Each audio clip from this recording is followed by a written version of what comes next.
থোড় বাটা করব।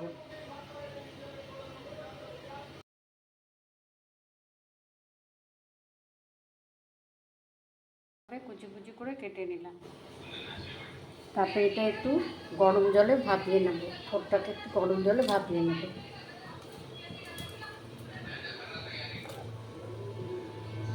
দিয়েছিলাম, এটাকে এখন মিক্সারে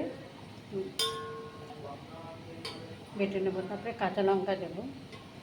যেহেতু আমি নিরামিষ খাই সেই জন্য আমি রসুনটা স্কিপ করলাম, রসুনটা আমি দিলাম না, কাঁচা লঙ্কা দিলাম। যে যত ভালো, যে যেরকম ঝাল খাও সেভাবে দেবে। হাতে তেল দিলাম,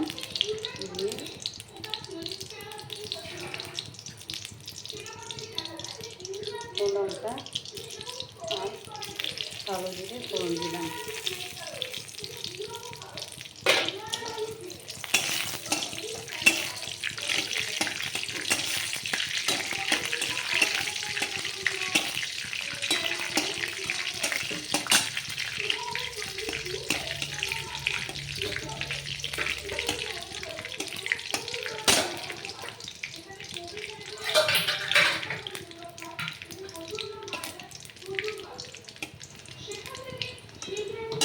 মশলাটা যখন ভাজা হয়ে গেল তখন এই থোড় বাটাটা দিয়ে দিলাম।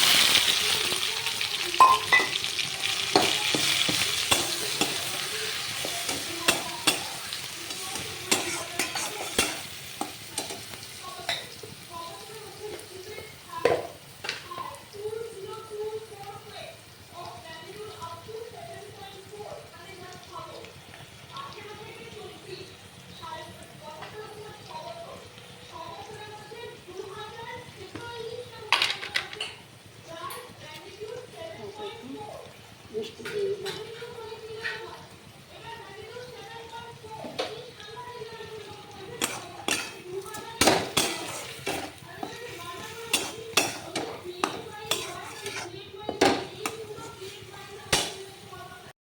কমপ্লিট হয়ে গেছে, এই যে দেখো।